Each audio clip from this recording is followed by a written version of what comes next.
تو اللہ نے ان کے لیے 12 چشمے اس لیے الگ الگ نکال لیے کہ ان کی آپس میں اتفاق نہیں تھا، اتحاد نہیں تھا۔ جس طرح آج کل کے مسلمان اپنے گھر کے اندر اتفاق نہیں ہے، وہ ایک نا یونین اسٹرینتھ، اتفاق میں برکت، اتفاق کہاں سے آئے گی؟ تو اتفاق تب آئے گی جب بندہ قرآن کریم کو بیٹھے، قرآن کریم سن لے، اس پر عمل کرے۔ ایک ہی ملک میں اتفاق نہیں ہے، مسلمانوں کے 57 ملک ہے، 57، اب اس میں اتفاق نہیں ہے۔ اگر یہ اکٹھے ہو جائے 4 5 6 ملک تو سپر پاور کیا کچھ بھی اس کا کچھ نہیں بگاڑ سکتے، لیکن یہاں تو اتفاق نہیں، اتفاق کہاں سے آئے گا؟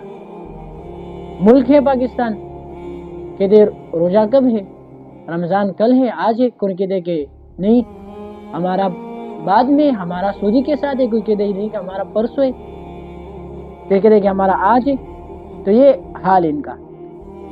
حالانکہ میں نے آپ کو بتایا تھا نا کہ وَإِذْ قُلْنَا لِلْمَلَائِكَةِ اسْجُدُوا لِآدَمَ، کہ اللہ نے کہا کہ آدم علیہ السلام کو سجدہ کرو۔ تو یہ سجدہ کیا تھا؟ اللہ کو تھا، لیکن روح آدم علیہ السلام کی۔ جس طرح آج کل ہمارا قبلہ کیا ہے؟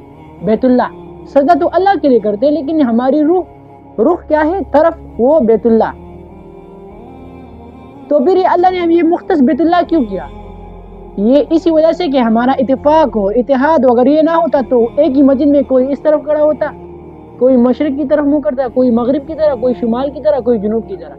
تو اللہ نے ہماری سمت ایک رکھی، بیت اللہ، کہ ہمارا اتفاق ہو اور اتحاد ہو۔